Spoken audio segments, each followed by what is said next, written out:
सुप्रभात प्यारे भैया बहनों, हिंदी की इस क्लास में मैं ममता सुराड़ी आप सभी का स्वागत करती हूँ। बच्चों, हिंदी विषय के अंतर्गत हमारा विषय काव्यखंड है, जिसमें हमारा प्रकरण कविता के बहाने, जो कि कविता श्री कुंवर नारायण जी द्वारा रचित कविता है। बच्चों, इस कविता के पूर्वांश को हमने पढ़कर उसके भाव को हमने समझा।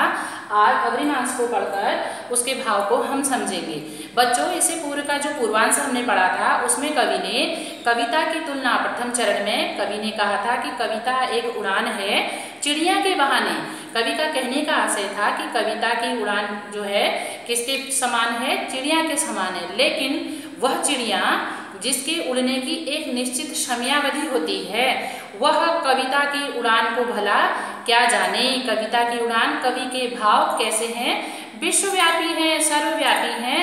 तो उस उड़ान को, उसके बारे में वह चिड़िया क्या जाने जिसके उड़ने की निश्चित अवधि होती है। दूसरे चरण में कवि ने कहा था कि कविता एक खिलना है फूलों के बहाने। कविता का खिलना भला फूल क्या जाने। कवि का कहने का आशय यह था कि कविता पुष्प की भांति खिल सकती है, अपनी सुगंध बिखेर सकती है, लेकिन वह पुष्प जिसके खिलने, जिसके महकने की एक निश्चित समयावधि होती है और अपने निश्चित समय अंतराल के पश्चात वह पुष्प अपनी सुगंध को बिखेरना छोड़ देता है, सूख कर नष्ट हो जाता है। परंतु कविता की जो सुगंध है, उसकी महक और उसका जो खिलना है, वह कैसा होता है? युग युगांतर तक चलता रहता है, ऐसा कवि ने बताया। आज हम जानेंगे। आइए इस चरण को पढ़कर इसके अर्थ को हम समझते हैं। यहाँ कवि क्या कह रहे हैं? कविता एक खेल है बच्चों के बहाने। बाहर भीतर यह घर वह घर, सब घर एक कर देने के माने, बच्चा ही जाने। भैया बहनों, अभी तक हमने जो पूर्वांश पढ़े उसमें क्या था कि यहाँ पर ये जो पंक्ति है, प्रश्नवाचक के माध्यम से कवि ने कहा था पहले चरण में कि चिड़िया क्या जाने, दूसरे चरण में कहा था कि फूल क्या जाने। लेकिन यहाँ कवि क्या कहते हैं? बच्चा ही जाने। कहने का आशय है कवि ने कविता को बच्चे के समानांतर रखा है।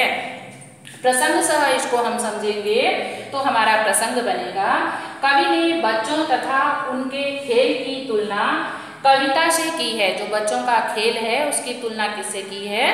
कविता से की है। कविता और बच्चे को समानांतर रखा है।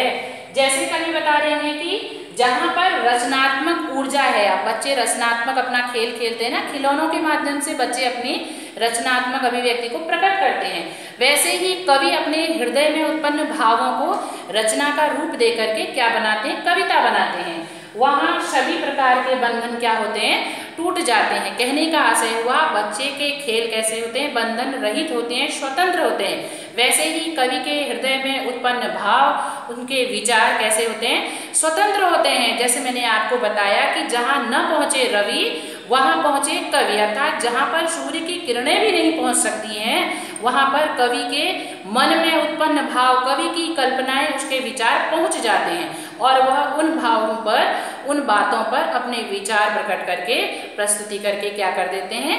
कविता रचना करते हैं। बच्चों, हम जानेंगे। देखो कवि क्या कहते हैं? कविता एक खेल है बच्चों के बहाने। अब बच्चों के बहाने कविता क्या है? एक खेल है। जिस प्रकार बच्चा खेल खेलता है उस प्रकार से कविता भी एक क्या है?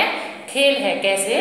बच्चों के बहाने। बाहर भीतर यह घर वह घर, सब घर एक कर देने के माने, बच्चा ही जाने। जब बच्चा अपना खेल खेलता है, कवि बताना चाह रहे हैं कि जब बच्चा अपना खेल खेलता है तो उसके लिए यह घर वह घर, बाहर भीतर अपना पराया कुछ नहीं होता है। वो अपने खेल की मस्ती में इस प्रकार से भरा रहता है, अपने मनोरंजन में इस प्रकार से रमा रहता है कि सब घर उसके लिए क्या होते हैं? एक होते हैं। इसलिए कवि कह रहे हैं कि सब घर एक कर देने के माने कौन जाने?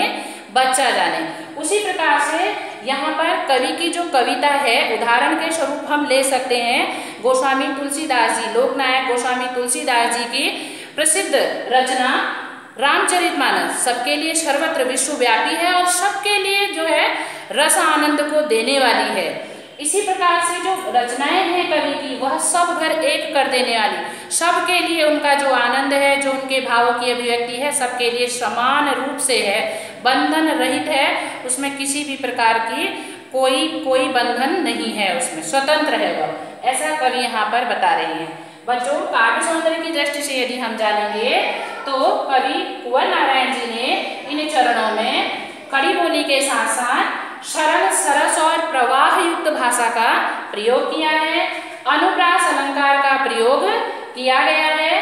कविता को बच्चे की तरह मानना क्या प्रस्तुत करता है? मानवीकरण अलंकार को प्रस्तुत करता है। और देखिए जैसे यहाँ लिखा हुआ है ना, बहाने और ऐसे माने, जाने, इन शब्दों से क्या हो रहा है? कविता में तुक का भाव प्रकट हो रहा है, जिससे भाषा इसमें इस चरण में क्या पड़ जा रहा है और अधिक इसका प्रभाव बढ़ जा रहा है। तो यहाँ पर तुक स्पष्ट हुआ है।